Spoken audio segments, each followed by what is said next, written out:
Okay, today we'll be opening up this used Purolator One oil filter, number PL14477. And I got this used Purolator oil filter from a very generous viewer whose name is John T. from Elmhurst, Illinois. Thanks, John.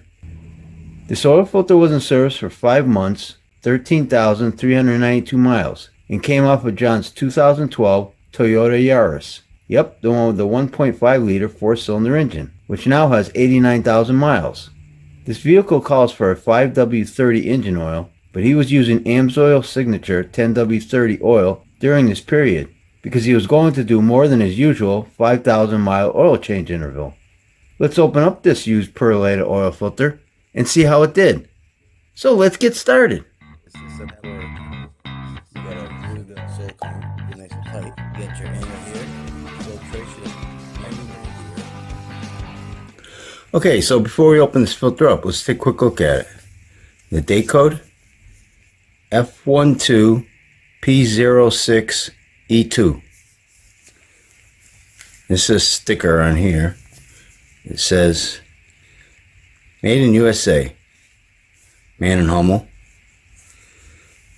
And this filter has 8 inlet holes, metal core louvers, bypass valve down below, 4 grooves there for threads, and it has this PTF coated gasket. I'll put the thickness of this on the screen, the thickness of this gasket. Looks nice. Okay, let's open this filter up and see what it looks like.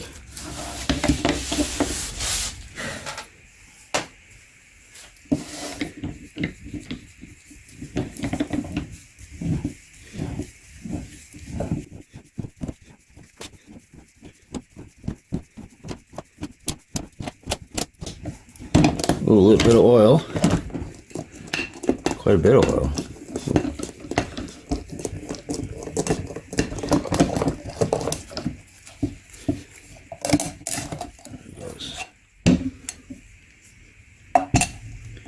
I didn't think there was that much oil in there. Put this down. Okay, let's take a look at this. Base plate. That all looks good. Okay. Silicone and drain back valve. I'll clean this up, but this also looks good.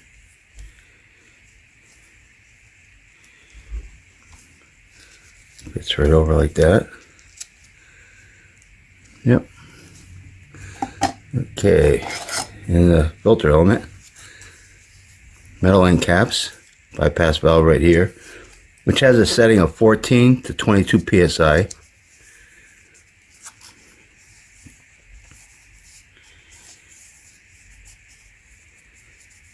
See a little excess glue right there, and right there you can see some.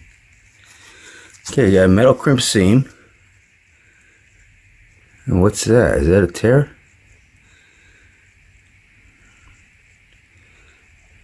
I don't know. Right in there. It's kind of hard, it's reflecting, so I can't tell for sure. We got some wide, a little bit wide pleats right here. I'll put the number of pleats on the screen. Otherwise, they're nicely spaced over here. Yeah, it looks good.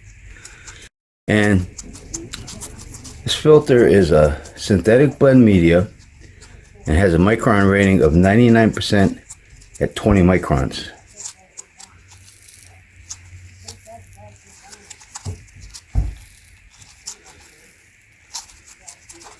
Yeah, that looks pretty good, except for that. I'm not sure. It might not be anything because it might be just reflecting on me, all that oil. We got here the stamp leaf spring, which got a nice curve to it. There's still a lot of oil left in here. I don't see no sludging though or anything. And let's get some measurements.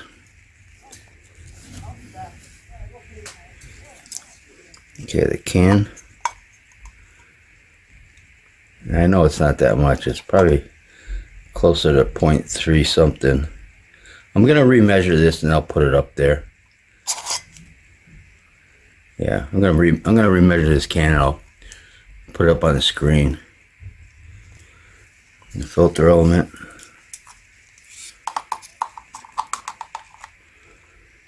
2.72 inches wide, minus 1/10 of an inch. Okay, let me cut this filter element open and squeeze it out, stretch it out, and see what it looks like. Be right back. Okay, so here's the filter cut open. And this filter is 47¼ inches long.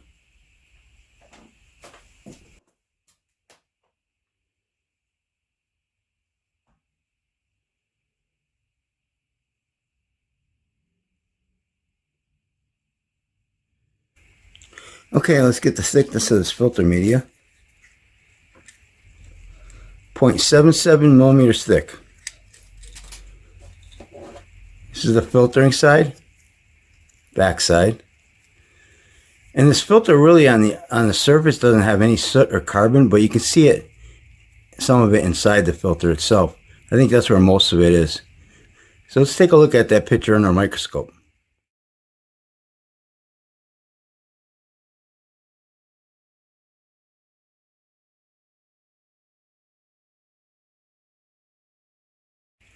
So as you can see, the filter has no light coming through, and it looks like it's got a lot of carbon inside of it. I would say it's inside of it. I should open this up a little bit here. Yeah, you can see how dark that is. So the filter is definitely doing its job. And the crimp seam here, I just pulled that apart. That's all. It's nothing. Now let's take a look at the filter up close. So you can see the surface is pretty clean. You know, there's really nothing on the surface itself. It's just dark. Oh, looks like there's one sparkly there. But otherwise, it's very clean.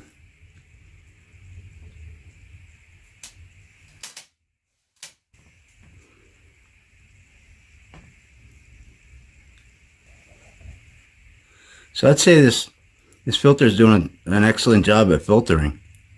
Now let's take a look at the rest of the filter. Okay, so the gasket, we got this PTFE coated gasket. You can see a little ridge right there where it sits against the block. That all looks fine. And the silicone drain bag valve is like brand new. This all looks fine. Base plate, it's got a lot of inlet holes. A lot of grooves there for thread, so this is nice. And we got the stamp leaf spring, held up good. The can. You see the inside of the can, there's no sludging, there's no soot, carbon.